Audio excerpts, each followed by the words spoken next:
name is Brooks-Sullivan, and this is my subcutaneous injection demonstration. So I'm just going to start by reviewing the scenario. Today is February 7th, 2021 at 08:25. Okay, so the first thing I'm going to do is my first check. I'm going to do this by comparing the physician's order sheet to the MAR. So Jake Nursing, Fin 312, 312, 654, 654, 987, 987. Date of birth January 1st, 1960. Date of birth January 1st, 1960. Dr. Skills Lab, Dr. Skills Lab. And according to both of these documents, the patient has no known allergies, but we will confirm this with the patient at the bedside. So we'll start with the first medication, metoclopramide, 5 milligrams, subcut, daily. And it's supposed to be given once at 0800. Right now it is 08:25 and it has not been signed for yet today on February 7th, 2021, so I'm okay to go ahead and give this medication. The next medication, diamond hydronate, 150 milligrams, IM, daily. And this medication is supposed to be given once at 2100, but the time is only 08:25, so I will not be administering this medication. And I'm just looking for the doctor's signatures here, and both of these have been double signed by the transcribers. So I can put the physician's order away now, and I'm just going to start by removing my medication from the stock. So I have metoclopramide here, and I'm administering metoclopramide. I'm supposed to give 5 milligrams. This is 5 milligrams per milliliter, so I'm going to be giving 1 milliliter. And I would have already washed my hands at this point. So I'm just going to review the reason for giving the medication, and that is due to our patient's nausea and vomiting secondary to chemotherapy. And I've also reviewed any contraindications, and I'm okay to give this medication. I'll also just look at the parenteral drug monograph here. So I'm supposed to be giving metoclopramide, and I have metoclopramide, and this says metoclopramide up here. So it says it may be administered by a student nurse, so I'm okay to give it. The maximum single dose is 20 milligrams, and I'm only giving 5 milligrams. So that's great, it's well within the maximum dose there. It says I can give it subcutaneously, and I'll be administering it undiluted. And the maximum concentration is 5 milligrams per milliliter, and this is 5 milligrams per milliliter. And then I'm also just noting any potential hazards, and I'll be letting the patient know of these as well. And I did check to see if this says subcutaneous on it. It does not, but I've already phoned the pharmacy, and they said I'm okay to go ahead and give this subcutaneously. Okay, so I'll start by just gathering my supplies here. So I need a 3 milliliter syringe, my blunt fill needle, and my injection needle. And so for this subcutaneous injection, I've chosen a 25 gauge 5/8 inch needle, which is appropriate for a subcutaneous injection. Okay, so I'll open my vial here. I'll take an alcohol swab and I will clean it for 30 seconds. In a circular motion. Okay, it's been 30 seconds. I'll let that dry. And I'm gonna open my syringe, so I'll just wing back the packaging here, maintaining sterility. I'll remove that can go in the garbage. And then I'll do the same with the blunt fill needle. Maintaining sterility. Okay, so now that this is cleaned, I'm going to be injecting the air into it. So I'm going to inject 1 milliliter of air since I'm giving a 1 milliliter injection.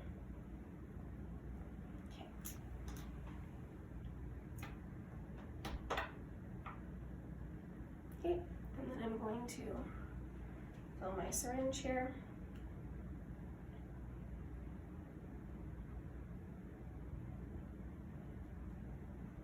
And I'm just going to remove the bottles.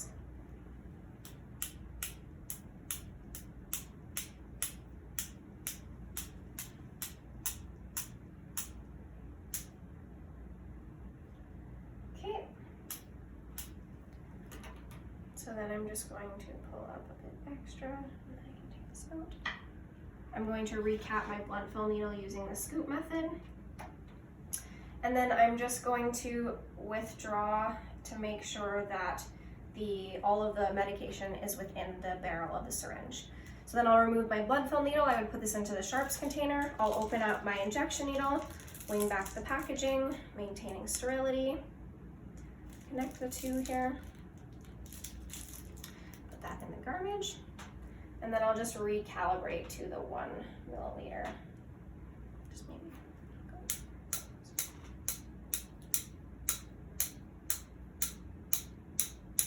Okay.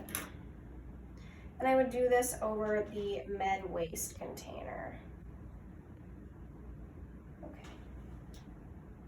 Okay. So I have 1 milliliter. Okay, perfect. And then I'm going to label my syringe here. And this is for Jake nursing, and we have metoclopramide.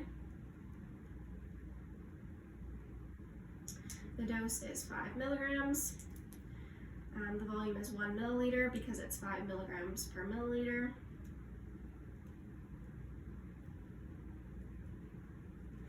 Okay, and the date is February 7th, 2021.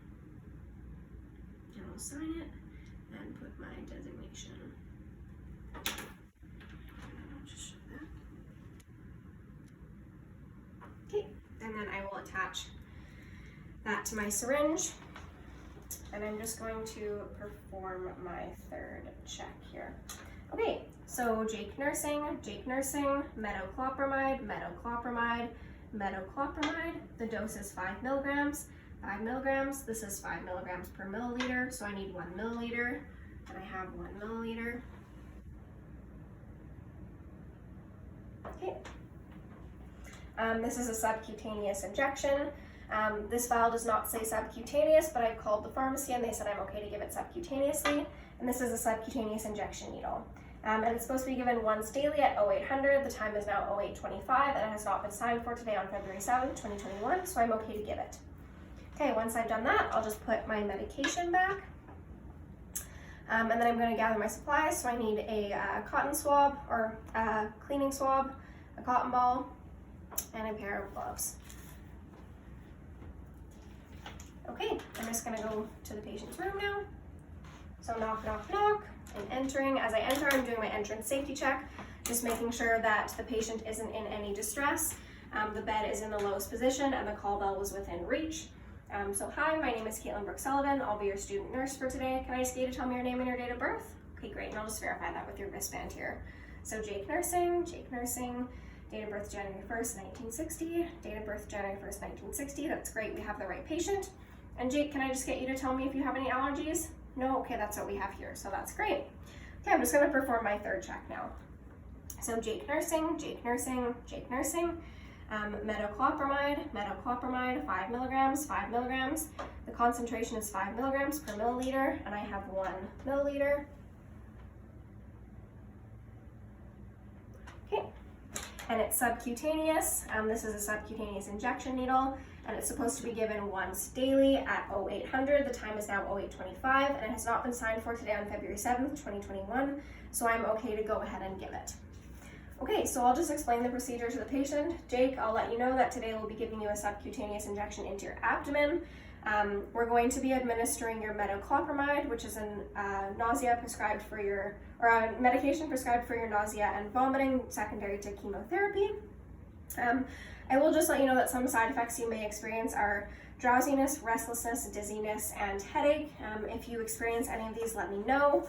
And I would have already assessed my patient's renal function, and I'm going to want to monitor his vital signs, daily weight, ins and outs, checking to see if he's having any muscle spasms, his serum electrolytes, and any CNS depressant effect, as well as blood glucose. And I've already let the patient know that he may feel drowsy, and I would want to caution him when performing any hazardous activities. Okay. So once I did that, I'm going to wash my hands, put on my gloves, and then I'm going to clean the injection site. So like I said, I'm going to be giving this injection into the abdomen. So I'm going to landmark. I'm going to go in the right upper quadrant, 5 centimeters away from the umbilicus. So I'm going to take my alcohol swab. I'm going to clean in a 5 centimeter radius from my landmarked site, just for 30 seconds in a circular motion. It's been 30 seconds. I would let that dry. And then I'm going to be pinching the skin. So I'm able to pinch 2 inches of skin. So I'm able to give this injection at a 90-degree angle. Okay, so I'll just remove my cap here, pinch my skin, and I have my 2 inches. I'm gonna dart the needle in. Okay, I'm going to stabilize, and I'm going to slowly inject here. Okay, I'll just hold it for a second. I'm going to remove my stabilizing fingers. I'm going to remove my needle, remove my hand. I'm going to activate the safety mechanism, but for demonstration purposes, I will just recap using the scoop method here. Okay, that's perfect. And this would go into the sharps container once I was done with it. And then I would apply my cotton swab, and then I'm going to remove my gloves and wash my hands. And then I would just let the patient know that I would be coming back within the next half hour to make sure that the desired effect, which is an alleviation of his nausea and vomiting, had occurred. And I would also be back to monitor his vital signs. And then once I've done that, I'm going to sign my MAR. So 0825, the CPS, UMSN2. Okay, and then I'm going to perform my exit safety check, just making sure that the patient isn't in any distress, the call bell is within reach, and the bed is in the lowest position, and then I'll exit the room, and I would just document any nursing implications, such as I had taken his vital signs.